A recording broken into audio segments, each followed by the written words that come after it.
Okay, so we're continuing on with our forms library, and we've got some special instructions for this one. If I can figure out how to share my screen, we can get there. Yeah. Oh, I just I was trying to share and I almost ended the meeting for everybody. There we go. All right, we're back.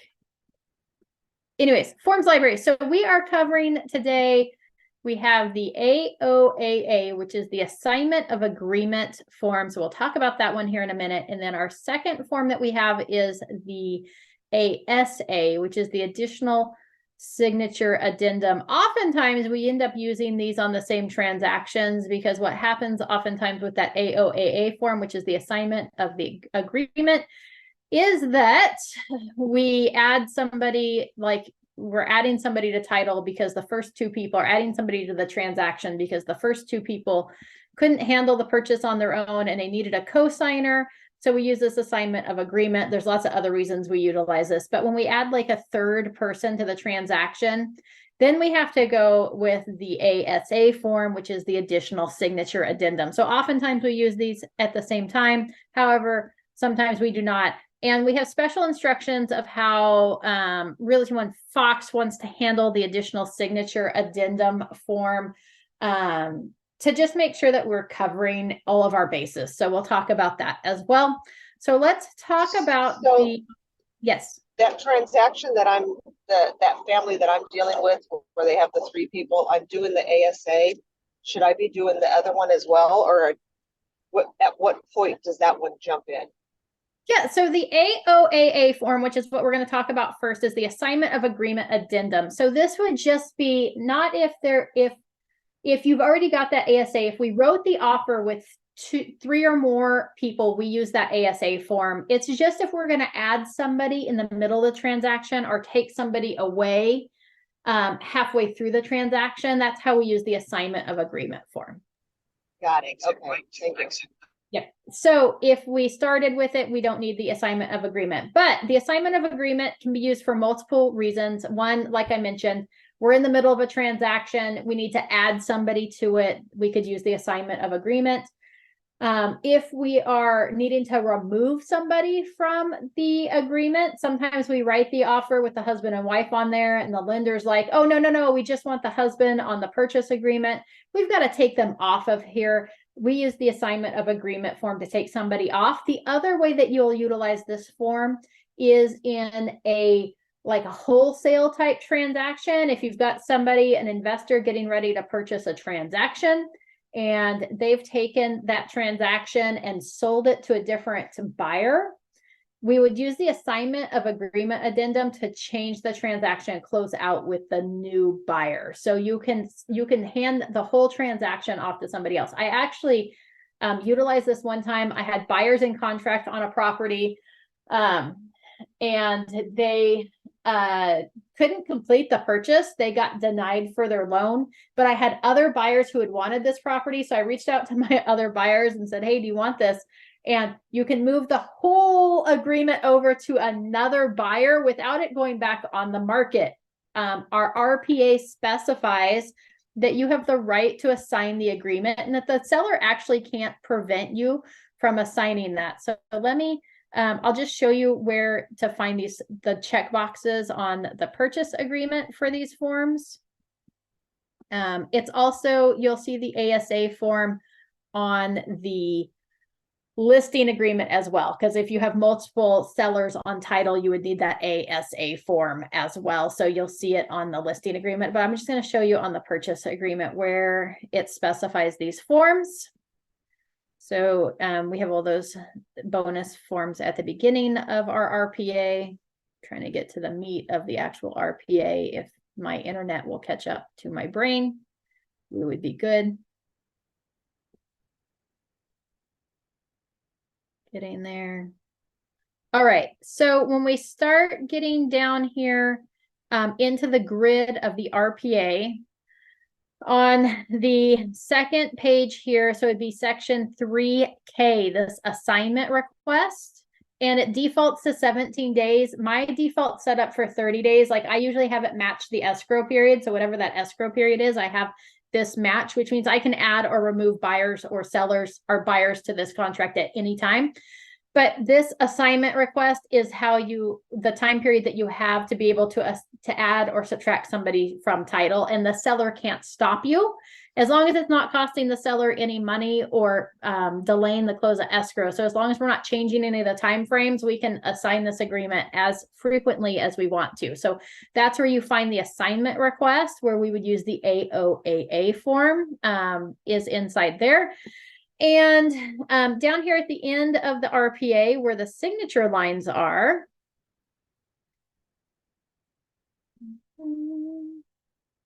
let's see, we got seller signatures. So the buyers was above that. Right here, it's got the buyer signature. If more than 2 signers use additional signature addendum, that's the ASA form, you would check that box if you have more than 2 buyers. You also has the option here on the sellers section as well. If there's more than 2 sellers, you would put it there as well. The reason that we use that ASA form is that all of our forms have spaces for 2 buyers. It's got 2 signature lines, 2 printed names of sellers, 2 initial spots for the liquidated damage and the mediation clauses. And so if we go beyond 2, we need to use that ASA form. So does anybody have any questions about where we see those options in our RPA? All right. And if you're watching this on replay, just so you know, you can always put a little in the comment section on the YouTube, and I'll get back to you, or you can reach out to me directly. All right, so let's hop back up now to the AOAA form, the assignment of agreement addendum. The following terms and conditions are hereby incorporated in and made part of the purchase agreement or other. So if you were using some other agreement, you would check that box, and then make sure that you put the date here. Again, this is the date in the upper right-hand corner or upper left-hand corner of that residential purchase agreement, the printed date. Okay. Property known as, put the full address in there, and then you're going to put the buyers and the sellers here. Okay. And right now we're putting whoever is existing on before this form is signed, who is on contract. That's what we're putting on this form on the top. Because even though we're assigning this agreement, we're going to either add or remove a buyer or a seller. We're probably adding or removing a buyer. This top section is the current agreement, who is on that. So that's what you're going to put at the top. Who is on the residential purchase agreement, those buyers' names and the sellers of record. Okay. And then buyer and seller here are referred to as parties. In consideration of the covenants contained herein, buyer assigns to assignee, and assignee accepts the assignment subject to the seller's consent if required by the agreement of all or a partial interest of the buyer's right, title, and interest under the agreement, including without limitation the right, title, and interest to any deposit and down payment upon the following terms and conditions, right? So it's just saying, hey, like buyers assigning all of their interest rights, okay? Partial or total assignment is section 1. And so it's either going to be, you're either going to check box A or B or C. You can't check multiple boxes here in the top section, either A, B, or C. We're either doing a partial, a total, or other. So partial assignment, this would be adding a buyer. Buyer is adding the assignee name below to the agreement, granting to such assignee a partial interest in the agreement, right? Current buyers are staying on title or on the purchase agreement. We're just adding somebody else. So we're adding a co-signer. Okay, we're adding a spouse at the end of the transaction, whatever that might be. So oftentimes, right, when you've got your lenders like, oh, well, just, especially you see this a lot with VA loans. We don't want both spouses on the purchase agreement. So just put whoever the VA buyer is. They move through the process, but then at the very end of the transaction, both spouses can be on title. So then we have to turn around and add the other spouse back into the transaction. You do that with the AOAA, the partial assignment. Okay. B would be a total assignment. We're taking our interests and we're giving it to somebody new, and we're leaving this transaction. Total assignment, new buyer.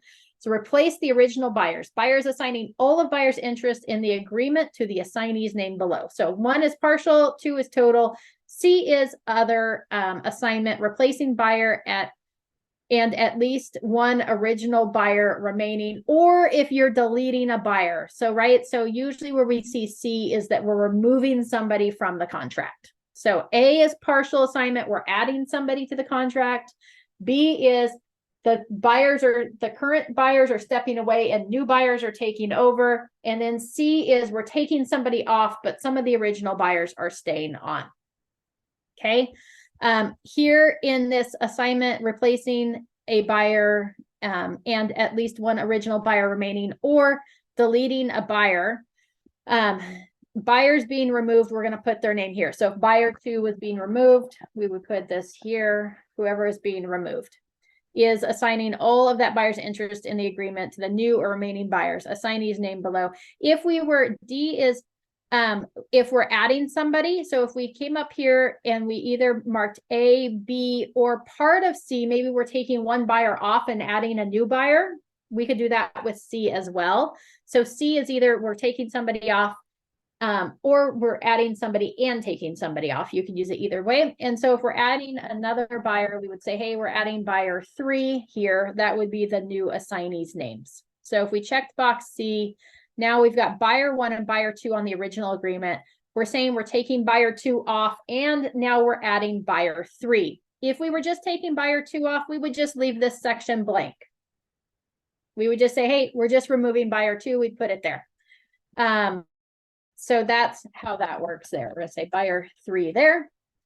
And assignee is buyer's own trust or wholly owned entity of buyer. So if we were doing a total assignment to, let's say that Anastasia's in contract to purchase a home, and then she's like, oh, but actually we want to put it in the name of the trust, then we would go total assignment here, and then down here, and then we'd fill in the minor revoke trust, right? You put in the name of the trust there, who is the new buyer of the contract, and then you would check this box here that say, hey, assignee is buyer's own trust or wholly owned entity of the buyer. Or maybe we were transferring it from the buyer's name into their LLC or their corporation, right? So you go total assignment, the name of the trust there, or the name of the corporation, and then you check box E.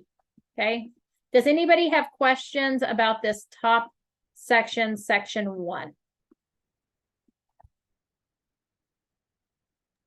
No, ma'am. Fabulous. Okay. Section 2 addresses the prior documents. Okay, so anything that's been signed up to this point. So keep in mind that once we fill out this AOAA, now the new buyers, whoever is remaining on contract or whoever is now on contract after this AOAA, they're going to be responsible to sign any paperwork that has yet to be signed moving forward. But we have to address the previous paperwork. Maybe there were disclosures signed. Maybe that we've got the residential purchase agreement that was signed previously, right? So we've got things that have been signed already. So we have to address that with section 2, our prior documents. Assignee shall initial the first page of each document and deliver to seller all of the transaction documents previously approved by buyer, including but not limited to all contract documents, inspection reports, pamphlets, advisories, and disclosures within the time specified below, unless otherwise agreed. Assignee acknowledges that all the timeframes in the agreement remain the same and no additional time shall be provided for any matter, including but not limited to investigation, review of documents, or close of escrow, right? So what we're going to have all of our buyers do, whoever is now on contract, if we're adding anybody to the contract, it's not an issue if we're just taking somebody off. But if we're adding somebody new to the contract, either the entire contract or just adding an additional buyer, like I've got marked here, we're taking buyer 2 off and adding buyer 3, then buyer 3 needs to go back through every single document that's already been signed, and they need to initial the first page. Now, keep in mind when it comes to the residential purchase agreement, part of the residential purchase agreement is the agency disclosure, the wire fraud advisory, the possible representation of more than one buyer or seller, the Fair Housing Act. All of those are separate documents, so they all need an initial on the first page that the new buyer has seen them and acknowledged them. So we want the buyers to acknowledge the first page of every single document, the reports. You could take care of the reports if there were a lot of reports or inspections with that receipt for reports. They could initial that. If you already have that in the transaction, that would be the same thing. Or you could do a new receipt for reports as well. So prior documentation. So we're going to do that there. So that's what that top section's outlining. Delivery of prior documents. This is going to be that time frame that it referenced. prior documents already delivered to assignee, right? So the assignee acknowledges that buyer has already provided assignee all prior documents. So that's saying, hey, before we agree to this, the default is the buyer has seen all the documents. Okay, that's best case scenario. You want the buyer to have reviewed and seen all the documents. Or you can check the box here, prior documents not yet delivered to assignee. Seller shall deliver to buyer and assignee a seller signed copy of this assignment agreement addendum. Upon receipt of the seller signed assignment, buyer shall immediately deliver to assignee all prior documents. Okay, so once this comes back signed, then I'm going to give buyer all the documents. There may be a reason that you're withholding them for some reason. Maybe we're assigning a buyer and asking for an extension of time, and we want to make sure that's all approved before we give the buyer all the details of this transaction. If it was like, usually you're going to see that we're withholding it because it's like a wholesale agreement. We're taking our purchase interest and we're giving it to somebody else. Okay, so that would be section A. The default is, hey, buyer's already seen all of the disclosures and a copy of the contract and everything that's been there. The reason that we wouldn't, just so everybody knows too, like on a wholesale deal, the reason that the buyer wouldn't have reviewed all of them yet is that oftentimes, like if I'm buyer one and I've got a deal on this investment property and I put it in contract at 400,000, I might be turning around and offering it to somebody else for 450,000. And we don't want them to see that I'm in contract with it for 400,000 until they've obligated to the purchase at 450,000. That's how wholesaling works, is that we secure the purchase. We've got somebody else that we hand the purchase off to, and we make money on that transaction, that wholesale transaction before the close of escrow. So that's how wholesaling works. All right, so that was A. Have they been delivered or not delivered? If they haven't yet been delivered, we're going to check that box number 2. B is pre-qualification or pre-approval of assignees. Assignee has been pre-qualified or pre-approved by buyer's lender as per the agreement, and a copy is attached. This requirement applies even if 1E is checked. So, right, so even if it's the assignees or the buyer's own trust or wholly owned entity, the bank needs to know that we're transferring the purchase into the trust and that they've approved it. Okay. So that's B is the pre-qualification. You need to attach it to this. Time to return assignee initialed prior documents. Initialed copies of all prior documents are attached to this assignment agreement. So the default is, hey, they're attached. Not the default right up here at the top is that we've already provided them to buyer, and the default down here is for the time frame of returning them is that they are attached to this document. So we would return all previous documents already initialed by the new buyer with this document. Or we can check the box for 2. Assignee shall deliver initialed copies of all prior documents to seller within 3 days after seller delivers to assignee a signed copy of this agreement. So that would be section 2, would be 3 days after we receive it signed back. And then if 1E is checked, delivery and return of prior documents is not required because the assignee is the buyer's own trust or a wholly owned entity of the buyer. So if you check 1E up here, you don't have to go through that process. So if we're just transferring it into the buyer's corporation or a trust held by the buyer, because the buyer's already seen all of this, we don't have to resend those back out. Any questions? Oh, wait, we're going to move on to section D first. Effect of failure to return or attach documents. Seller, after first delivering a notice to perform, may cancel this assignment. May cancel this assignment, and the assignment shall have no further force and effect. Prior documents, if assignee does not deliver to seller all prior documents within the time specified in 2C, and pre-qualification or pre-approval if assignee does not attach the same pre-qualification or pre-approval form, buyer's lender as required by buyer. So, right, so those are the 2 things that they would need to have done. Any questions about the timeframes and how section 2 works?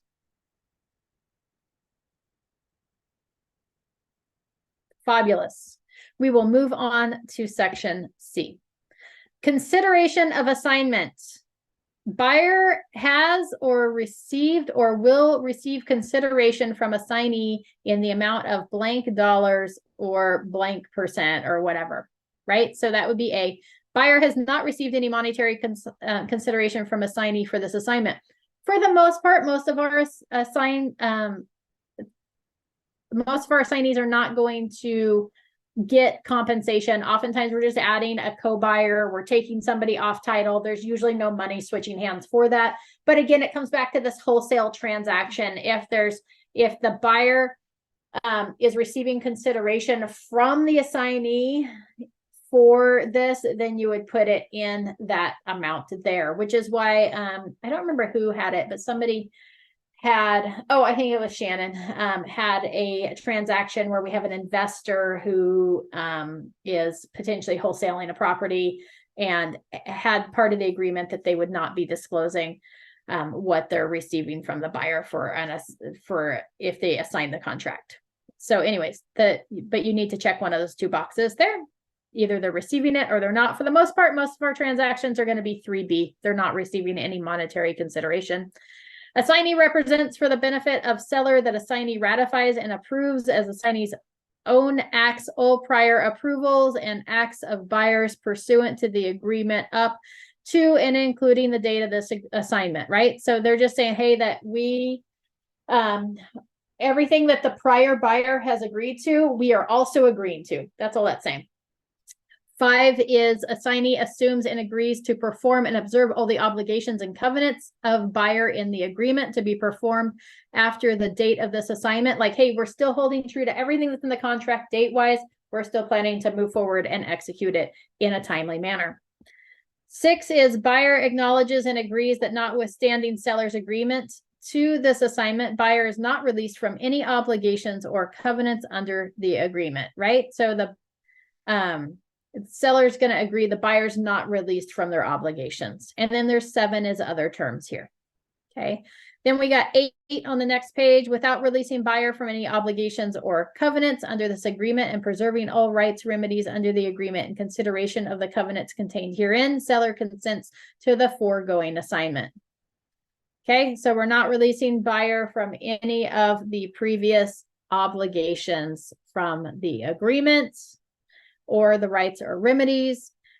Seller agrees to the assignments. The parties acknowledge and agree that they have been advised to review this assignment with a qualified real estate attorney and or accountant prior to signing this assignment. Brokers and agents shall make no representations as to the property adequacy, legality, or tax consequences of this assignment. By signing below, buyer assigns the agreement to the assignee and assignee accepts the assignment from buyer.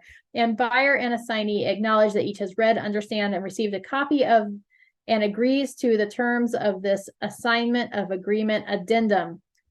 Buyer 1, buyer 2, sign there. These are the original buyers, have to sign at the top.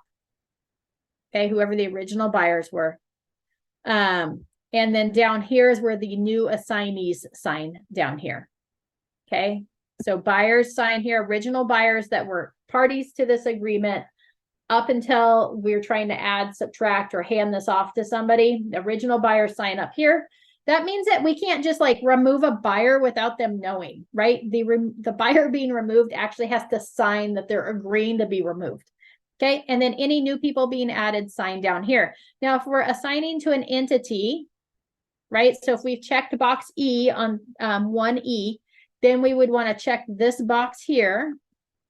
And we would want to fill out this section just like you would on the purchase agreement or the listing agreement. One or more assignees is a trust, corporation, probate, estate, partnership, holding a power of attorney, or blank other, right? So we can just leave that blank unless we need the box other checked. This agreement is being signed by the legally authorized signer in a representative capacity and not for him or herself as an individual.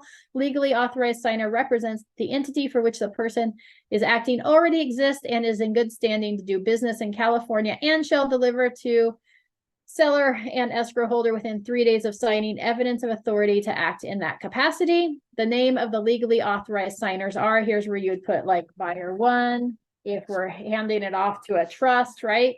If a trust, identify assignee as trustee, so it'd be like buyer 1, TRUS, trustee, right?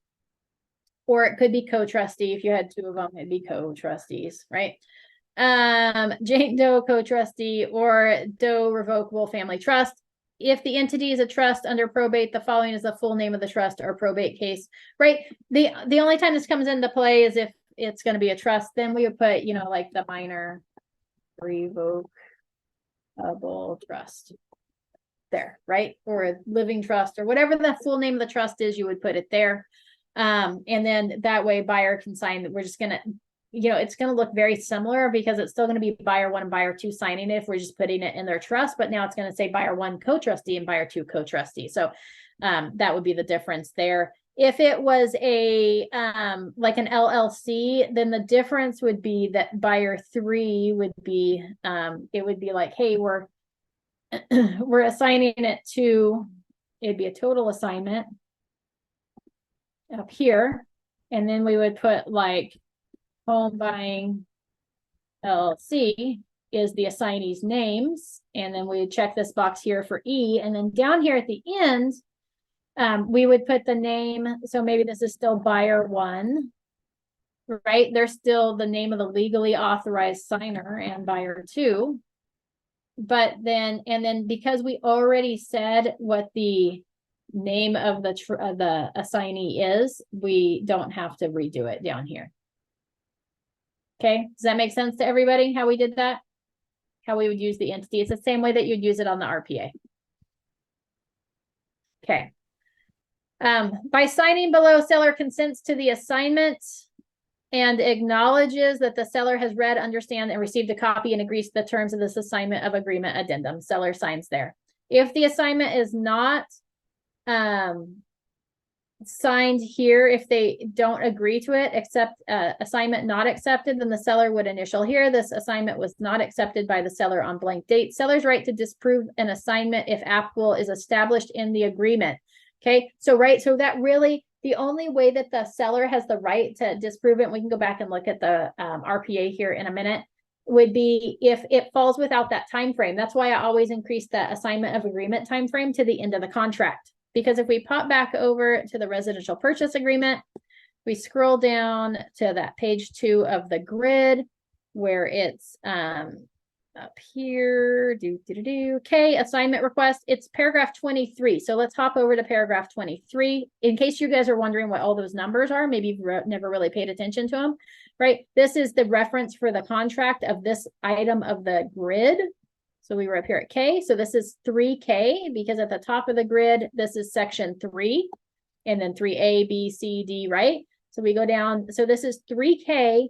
And here is paragraph number 23. So if we want further clarification on something in this grid, we know that if we look here, it tells us where to find it. So we're going to go to section 23 of the purchase agreement. 1823 is right here. Assignment or nomination. Buyer shall have the right to assign all of buyer's interest in this agreement to buyer's own trust or any wholly owned entity of the buyer that is in existence at time of such assignment. Otherwise, buyer shall not assign all or any part of buyer's interest in this agreement without first having obtained a separate written consent of seller to a specified assignee. Such consent shall not be unreasonably withheld, right? The seller doesn't have the right to unreasonably withhold any assignment. Prior to any assignment, buyer shall disclose to seller the name of the assignee and the amount of any monetary consideration between buyer and assignee. Buyer shall provide assignee with all documents related to this agreement, including but not limited to the agreement and any disclosures. If assignee is a wholly owned entity or trust of buyer, that assignee does not need to re-sign or initial all documents, provided whether or not an assignment requires seller's consent at time of assignment. Assignee shall deliver a letter from assignee's lender that the assignee is pre-qualified or pre-approved as specified in paragraph 6B. Should assignee fail to deliver such letter, seller, after first giving assignee a notice to buyer to perform, shall have the right to terminate this assignment. Buyer shall, within the time specified in paragraph 3K, deliver to any request to assign this agreement to seller for seller's consent. If buyer fails to provide the required information within this time frame, seller's withholding of consent shall be deemed reasonable. Any total or partial assignment shall not relieve buyer of buyer's obligations pursuant to this agreement unless otherwise agreed to by a seller. CAR form AOAA. That'd be the assignment of the agreement that we went over. Party shall provide any assignment agreement to escrow holder within 1 day after the assignment. Any nomination by buyer shall be subject to the same procedures, requirements, and terms as an assignment as specified in this paragraph. Oh my gosh, that was a meaty paragraph, but really it's just saying everything we've already said, right? The seller can't unreasonably withhold their consent to assign the thing. The only way they have the right to is if it's outside of that time frame. That would be considered reasonable to withhold their consent to transfer or to assign the agreement. And notice too that it says here, and it says it on the assignment form too, that, hey, if the assignee fails to deliver the initial documents back to the seller in the time specified in that AOAA form, or fails to provide a pre-approval or pre-qualification letter at time of the assignment, the seller can give that notice to perform. It doesn't cancel the agreement. Okay, it does not cancel the purchase contract. It cancels the assignment. So if the assignee fails to return those items back to the seller in the time specified, then the seller can actually cancel the assignment. The original buyers are still on the hook. Okay, does that make sense to everybody? Fabulous. So that's how this. Say that again. Okay, so if. Say that one again.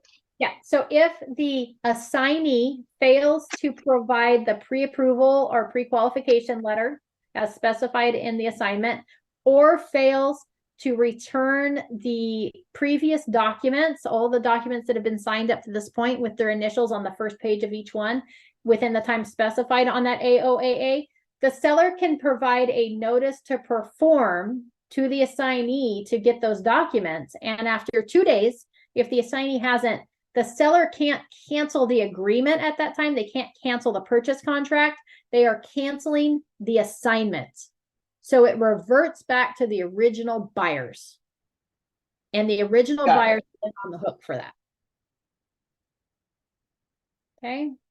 Once those documents have been provided, then the assignee becomes the new buyer. And now anytime a notice to perform, like if they're not removing a contingency, they're not closing escrow, if a notice to perform or demand to close escrow is done, it will cancel the contract. But at the time of that we're assigning the contract, those documents need to be performed. And if they don't, and the seller provides a notice to perform for those 2 items, it reverts back to the original buyers.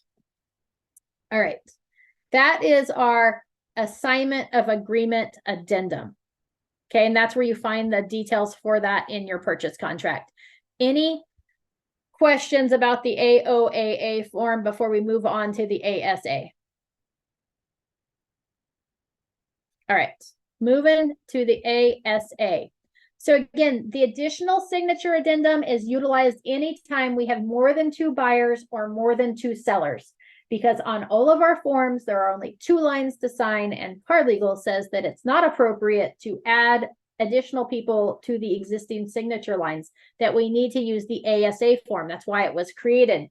Now, that being said, generally speaking, using this form is sufficient. However, we want to make sure that we cover ourselves and that all the buyers or all the sellers have seen all the forms that were referenced to. So we also want our buyers or sellers, and you'll see here, if we're referencing a form on here, we want them to initial on that form on each page, either the top or the bottom. Try to keep it consistent, but you're going to add an initial from the ASA buyer or seller to those forms. So ASA, additional signature addendum. This form is not an assignment.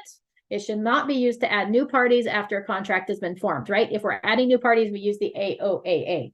But if we use the AOAA to add buyer 3, then we also would use this form moving forward. Okay. The persons or entities identified in paragraph 3 are additional signatories to the residential purchase agreement, the listing agreement, or other.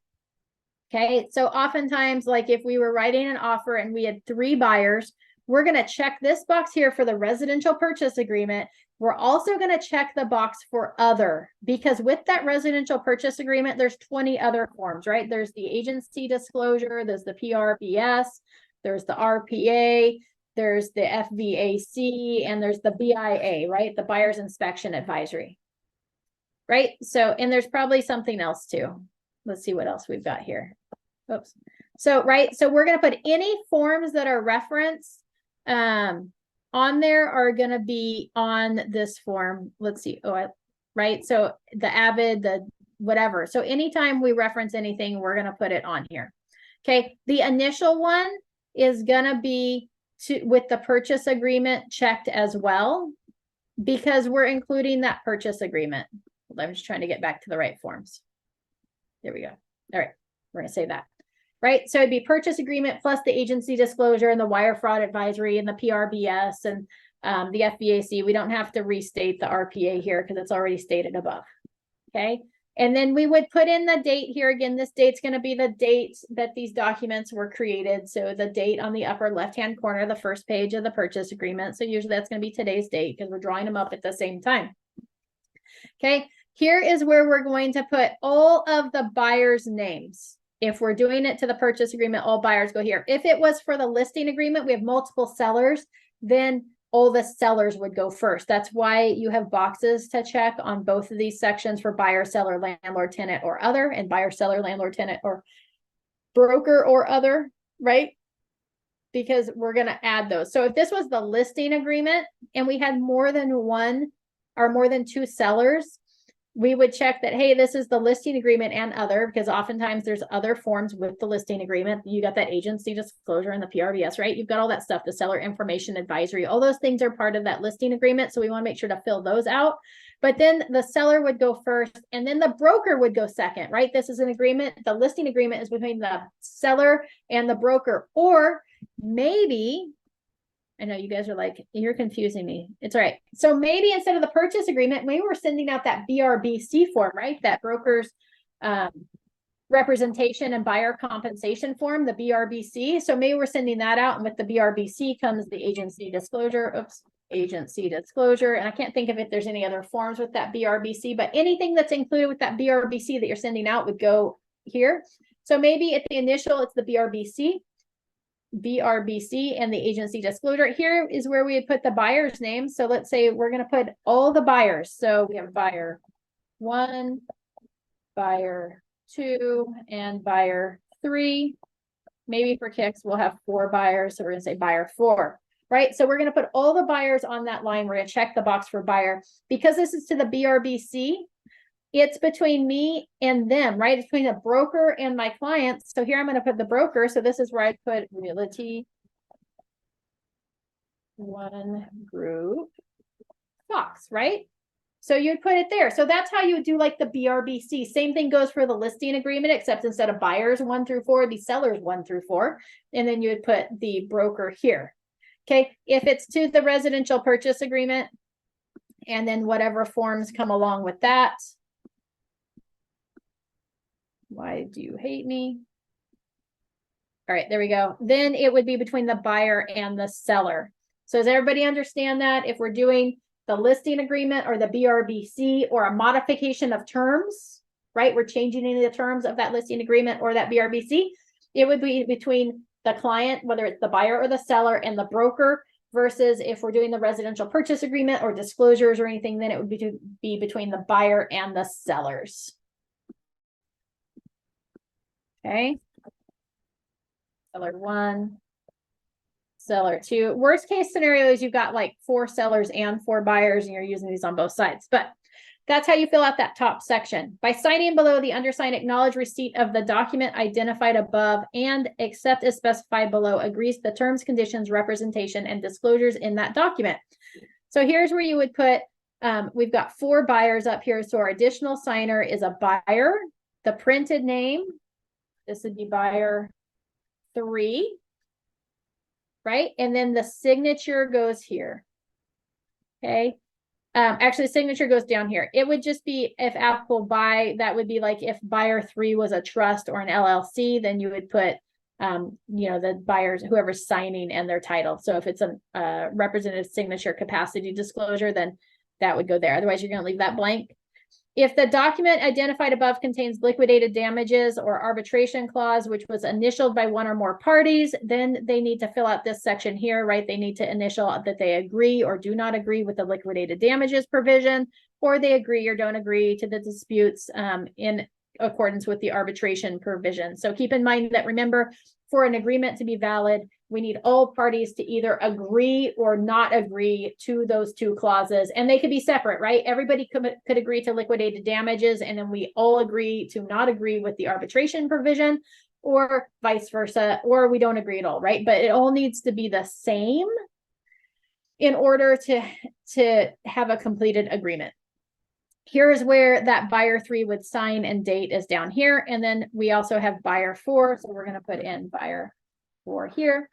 And then again, same things there. You've got place for up to 3 buyers on this one. You could do multiple forms. So if you had more than 5 buyers or 5 sellers, you could use the assignment of agreement. You could use a second one of these for buyer 6, 7, and 8. Okay, so see how that works. Please, I feel sorry for you if you have that many buyers or sellers on any transaction, but this gives you places for 3 additional buyers. You could use multiple forms to do this. Okay, that's all this form. The seller doesn't have to sign off on this. However, again, we want to make sure that we're covered. So if we're identifying a form up here, the residential purchase agreement, the agency disclosure, the PRBS, which is the possible representation of more than one buyer or seller, the wire fraud advisory, the FVAC.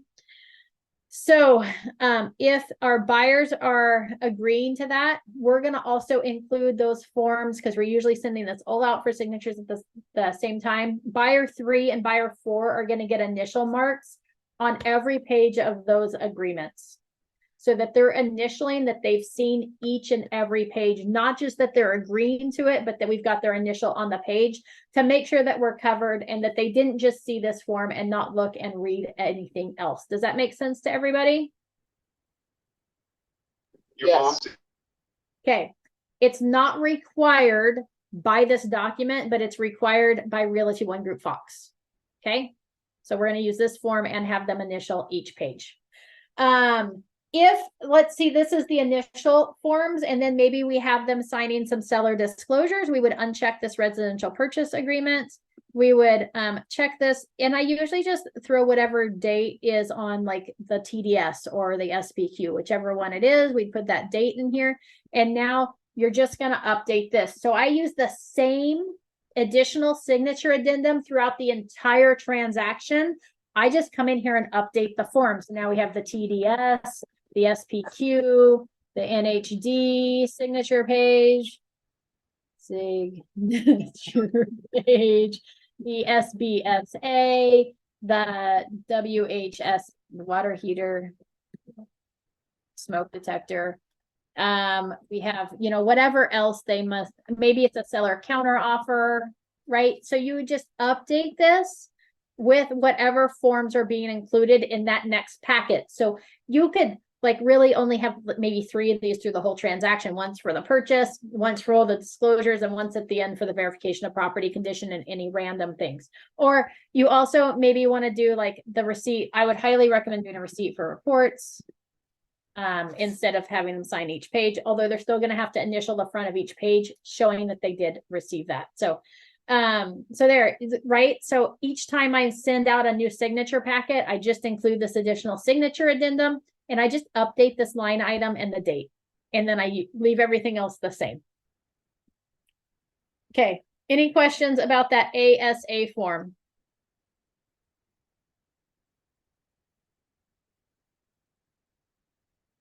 Fabulous. All right, so we covered the AOAA, the assignment of agreement form, where we have either adding a buyer, taking a buyer away, or taking the whole contract and giving it to someone new.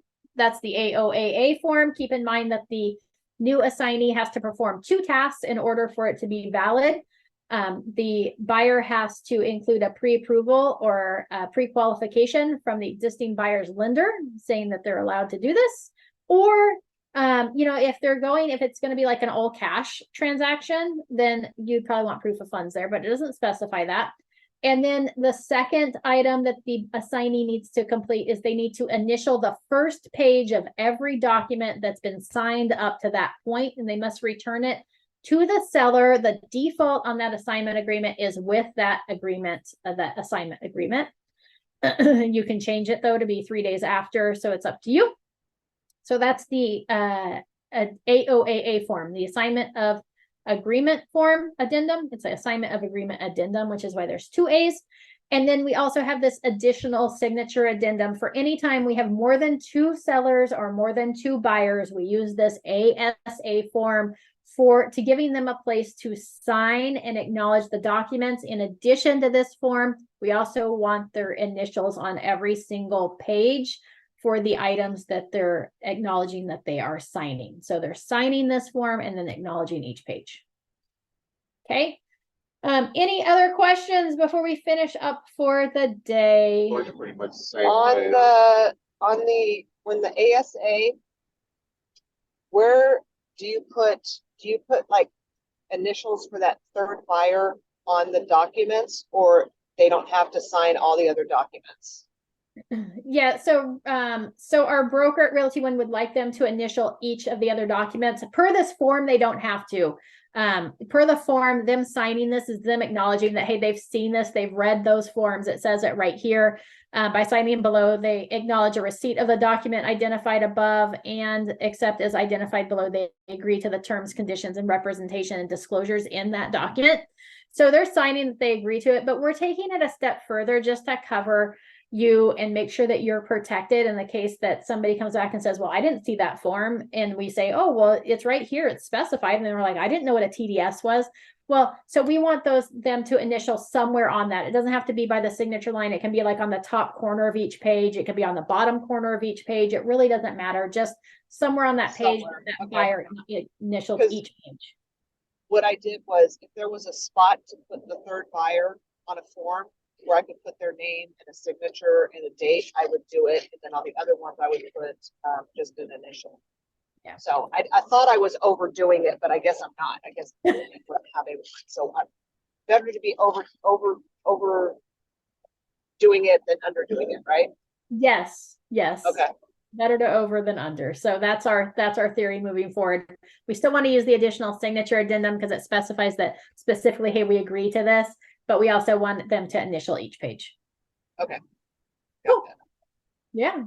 Any other questions before we wrap up? No, Abby, I can't do my sign in because I'm driving. So No, there was no attendance link for today. She's got you. oh, okay. She just Yeah. posted that. And Okay.